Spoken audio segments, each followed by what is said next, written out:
bese uyishaya isifuba ukuthi amandla ami la. Elithi iBhayibheli uJehova ukunika yona ukuze yonke into akunika yona inceba akunika yona ukuze akwazi ukumisa isivumelwano sakhe.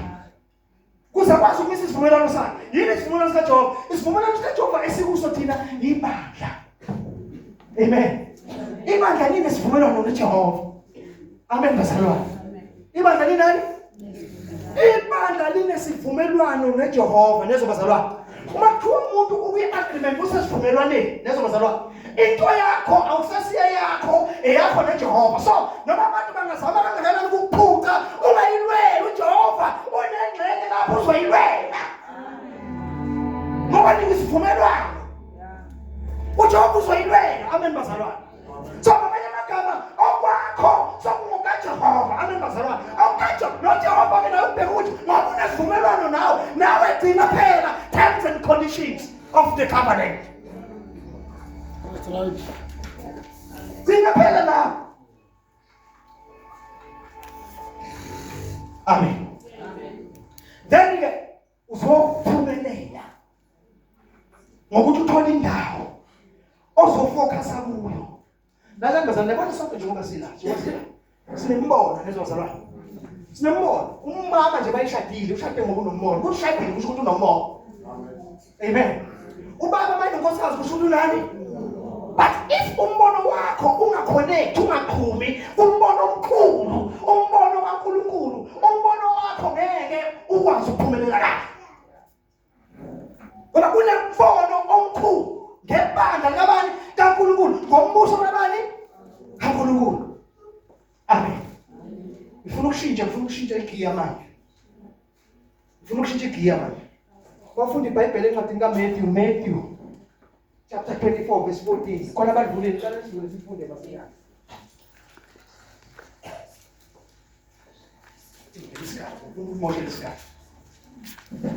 Matthew chapter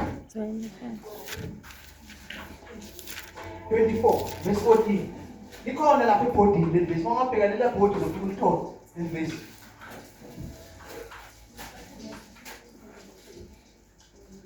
Like noma ngawubhala umbono phansi mangabe ngakaze ngicommunicate ngichaze ngeke still wenze njani understand. I have to speak now and then. Amen.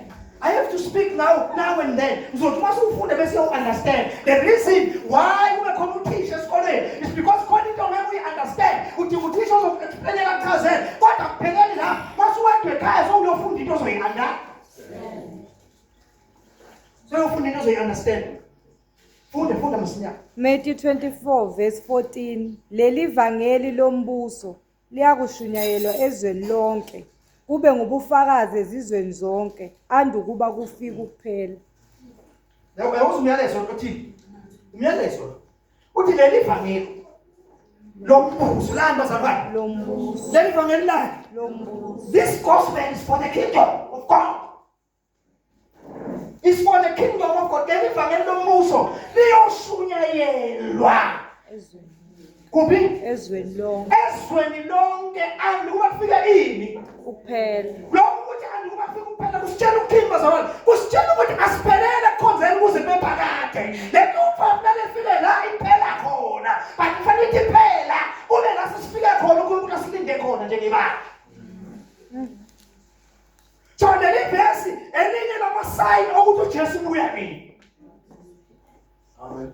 Elinye lama-sign ukuthi uJesu akabuyi abuye ivangeli lombuso lingakasabalali umhlaba wonke. Akabuyi. Uma ibandla lingakabusi akabuyi. The greatest sign yokubuya kaJesu ivangeli eselishunyayelwa kuphi umhlaba wonke thina akasakashumayeli ngomakhelwane. Kwamakhelwane sikakwazi kakhulu ngendaba yombuso kaNkulunkulu. Kwamakhelwane basayipracticela into zabo abayipracticelayo esi-against umbuso kabani kaNkulunkulu and we don't care stand up. Because vela siyazi mandate yethu. Amen. Na bazalwane lalani nje. Lithi andikuba kufika ini ukuphela. So iBhayibheli makhuluma ngokuphela, ukuphela kuyizindlela ezimbili mhlambe engathi ihlukene, engathi zimbili ezihlukene singahle sikhulume ngazo. Eyokuqala likhuluma ngokubuya kaJesu ezolandi bakhe. Yini bazalwane? Esokwenzayo. Yokuqala lefanele yenzeke. But akazuvela kuyazolanda. Ulanda ibandla elikhazimulayo. Ulanda ibandla elihamba kulezi zinto athele yizo lizoba yizo lizozenza. Ulanda ibandla elimachuwayo, ulanda ibandla elinqoba, ulanda ibandla elibuzayo. So in other words, we as a church, we are the ones who delay the coming of Jesus Christ. Because sikhonza ngazuthi nje asiyokhonza nje kuyolamula ukufa. Masefela umuntu ayibadile ezulwini sakho. No, kunezinto eziprophethiwe la eBhayibhelini amen bazalwane. Kwayona la ukuthi Jesu uzobuya amen bazalwane. Azolanda ibandla uzobuya ayabahlangabezwe ibandla emoyeni. Enye yezinto kufanele ibuye andukuba emva kwalokho sekuzoba nokubuya-ke kokuzokwahlulelwa ukuphela uNkulunkulu esejaja yonke into nabo bonke abangafunanga ukwamukela ivangeli. uNkulunkulu esejaja bonke yonke into ehlulela umhlaba. uNkulunkulu akwazi njengoba iBhayibheli lithi kuyoba khona izulu elisha nomhlaba onjani. Yilapho uNkulunkulu but emva kokuba ibandla selezijani liwenzile lawuqeda owalo. Ibandla linomsebenzi wayo. Ibandla linobizo la kufanele lifinyelele khona. Alizubizwa ibandla. Alizubizwa hlithwe emkhathini lingakafinyeleli la lifinyelela kufanele lifinyelele khona la ibandla selibusa khona emhlabeni. Ngoba imandate yethu ukuthi ithi njani? Buso. uNkulunkulu ufuna umuntu abuse umhlaba. uNkulunkulu ufuna umuntu abuse umhlaba. And ukubusa umhlaba kuza ngokuthi wazi ukuthi inkonzo yethu yamandla kaNkulunkulu kuza amandla kaNkulunkulu nobukhona kaNkulunkulu bugcwalisa umhlaba budominate umhlaba. Kufanele sazi inkonzo yethu njengebandla nabantu bazalwane ngoba iBhayibheli lithe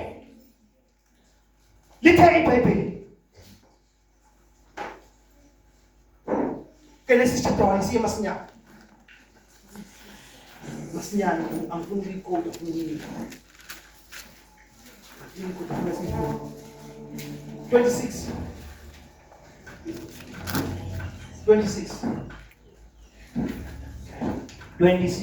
uNkulunkulu wathi masenze abantu ngomfanekiso wethu basifuze babuse phezulu kwezinhlanzi zolwandle. Mana babuse kubazalwane Phezulu kwezinhlanzi. inhlanzi iphila qhubeka Nezinyoni zezulu nezinkomo mana inyoni iphila phezulu. ezweni kaMohammed. Right, qhubeka. Nezinkomo Inkomo iphila kuphi? So uNkulunkulu ufuna uNkulunkulu sibuse sibuse emanzini, sibuse emkhathini, sibuse emhlabeni lezo bazalwane. Sibuse kuphi? Ukuze sikwazi ukubusa umhlaba, sikwazi ukubusa yonke into. Kubuswa ngokuthi sifundisiwe indlela kaNkulunkulu yokukhuleka, yokuthandaza, yokudumisa, yokunikela, yokwenza yonke lento eyenziwa kuphi? Ebandleni. Masenze njalo si-affecta umkhathi amen bazalwane. Si-affecta umkhathi ukuthi umkhathi ucontrolwe yithi lezo bazalwane. Ucontrolwa yithi ngoba senza lokho uNkulunkulu yingakho uNkulunkulu ungabi nabanye onkulunkulu ngaphandle kwami. Ngoba kushiso ukuthi once waqala awunakhonza yena yedwa ngoba impilo yakho umkhonza nokumdumisa wakhonza enye into then usuluvulile izwi likamoya. Wavulela igate lezwi likamoya ukuthi whatever esezweni likamoya seya-invade umhlaba. Se-invade ini? Asabuseki-ke izwi umhlaba usabuseki ngoba izwi likamoya lesenjani wohambile wayelanda izinto ezizobaletha inkinga la emhlabeni lezo bazalwane. Ngamanye amagama umuntu uyigate lezo bazalwane. Igate lenzani yini umsebenzi wayo? Icontrola i-entrance ne-exit. Angithi bazalwane? Igate icontrola entrance ne-exit. So that umuntu njengoba kuthiwa akangakhothami kwenye into indlela yokucontrola i-exit yala emhlabeni kungangene noma yini kodwa kungene uNkulunkulu kungene uNkulunkulu ukuthi umuntu angakhothami angakhonza enye into akhonza uNkulunkulu yena yedwa amen bazalwane. Indaba yokuthi umuntu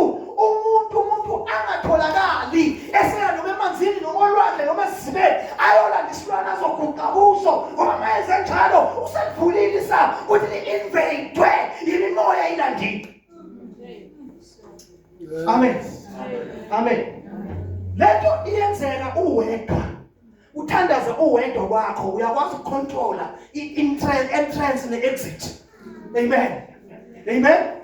Hallelujah. That's right. Uma usufundisekile kwakho akungeni imoya engcolile kwakho, isifo singeni kalula kwakho, izinto azenzeki kalula ngoba uqaphe kahle, ugade kahle, ukhonza right, ukhonza ufanele ukukhonzwa, awukhonza ungafanele ukukhonzwa. So ngoba into iza ngoba i-invite nguwe. Yep. Ake sifunde. Incwadi.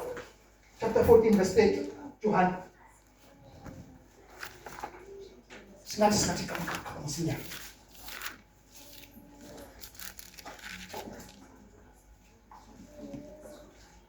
Angisayikhuluma okuningi nani Yeah.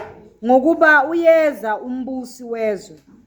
Kepha akanalutho kimi. Yamusa uJesu. Yamusa uJesu. uJesu akasabi lutho akanalo. Wena akusazokhuluma ngisakhulumile kini. Akusazokhuluma kini nini ngani. Ngoba uyeza umusi wena. Wayisho lesikhathi sakho usathana useyeza.